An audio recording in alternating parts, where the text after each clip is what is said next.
नमस्कार, जोहार। आप देख रहे हैं झारखंड स्वतंत्र खबर।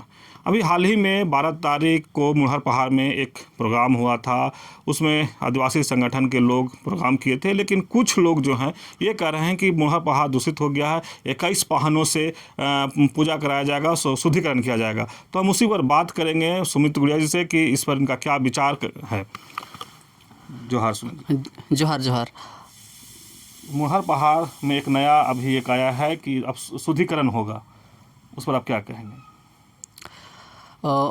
मैं तो यह कहना चाहूँगा कि शुद्धिकरण किस नाम पर शुद्धिकरण किया जाएगा, क्योंकि जो लोग बोल रहे हैं ना कि ये सुतियम्बेगढ़ की जो पहाड़ है उनको शुद्धिकरण किया जाना चाहिए, लेकिन मैं तो चाहता हूं कि जिन्होंने शुद्धिकरण की बात कर है उन्हीं का सबसे पहला शुद्धिकरण करना चाहिए, क्योंकि जिस हिसाब से वहाँ का जो शासन प्रशासन होना चाहिए उसके विरोध में ये लोग जा रहे हैं। हम जैसे युवा चाहते हैं कि जो हमारी व्यवस्था है उस व्यवस्था को बनाए रखें।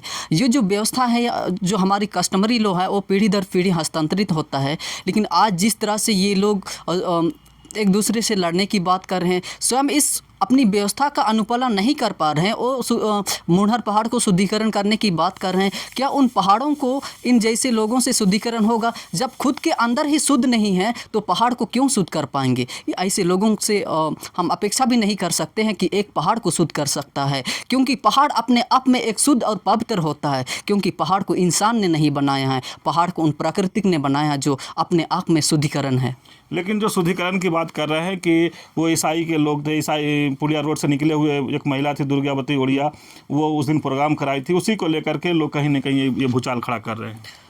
पहले तो अपने आंतरिक आत्मा में झांकना चाहिए कि दुर्गावती एक ईसाई नहीं है, काफ़ी सालों से वो अपने सरना समाज को एक नई दिशा देने में काम कर रही है और एक समाज को सशक्त करने के लिए लंबी समय से एक अपनी सनाधर्म संगम समिति बना करके लोगों को एक मंच में इकट्ठा कर रही है।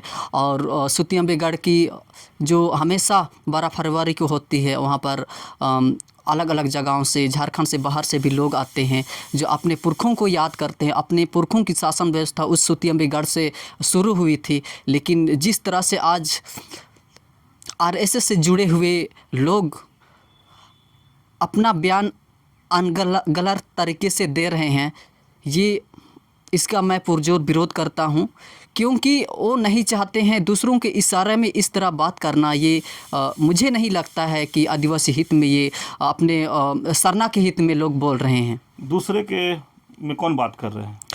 ये जो सोमा मुंडा है जो आरएसएस से जुड़े हैं, ये जो शुद्धिकरण की बात करते हैं, इन्हें पता ही नहीं कि आदिवासी के ऊपर हिंदू मैरिज एक्ट लागू नहीं होता है।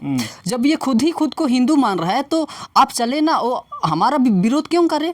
आप उसको माने, हमें आपको संविधान आज़ादी देता है आप किसी भी धर्म को स्वीकार करने के लिए, लेकिन आप जहां हमारी कस्टमरी लॉ के खिलाफ अब अगर जाते हैं तो हम इसका पुरजोर विरोध करेंगे। मैंने आरएसएस के लोग जुड़े हैं, वही आपको लग रहा है कि इस तरह से बखरा खड़ा करना चाह रहे हैं? ये कभी आदिवासी को हिंदू बोलेंगे, कभी आदिवासी को वनवासी बोलेंगे। आदिवासी सदियों से जंगलों के बीच में रहा है और हम खुद को वनवासी ये स्वीकार नहीं करेंगे। हम वन में रहने वाले, अगर वन में रहने वाले वनवासी है तो शहर में रहने वाले शहरवासी हो गए क्या? सोमा मुंडा जी आरएसएस में रहकर वनवासी कल्याण में केंद्र में रहा तो उसको वनवासी होना चाहिए ना, तो हम वनवासी क्यों होंगे? हम तो खुद भी अपने आप को एक आदिवासी हैं, हम प्राकृतिक पूजक हैं, तो हम वनवासी क्यों होंगे? तो जो शुद्धिकरण की बात है, मैंने क्या होना चाहिए या नहीं होना चाहिए? शुद्धिकरण सबसे पहले तो हिंदू धर्म में कन्वर्ट उनकी शुद्धिकरण होना चाहिए जिन्होंने ईसाई को क्या बोलते हैं डीलिस्टिंग करने की बात हमेशा करते हैं, तो वो खुद की भी डीलिस्टिंग करें ना। सबसे पहले तो उनकी डीलिस्टिंग होना चाहिए जिन्होंने शुद्धिकरण की बात कर रहे हैं, और खुद को ही सबसे पहले शुद्धिकरण किया जाना चाहिए। जो 21-22 वाहनों से शुद्धिकरण करने की बात कर रहे हैं, जब उसके ऊपर में कस्टमरी लॉ अप्लाई ही नहीं होता है तो मुढ़र पहाड़ को शुद्धिकरण करने की बात करते हैं। शर्म आना चाहिए ऐसे लोगों को।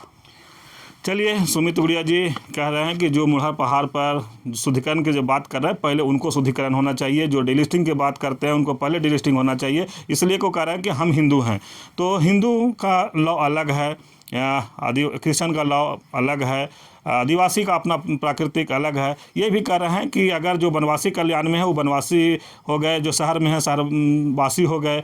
ये तो कह रहे हैं कि हम आदिवासी हैं।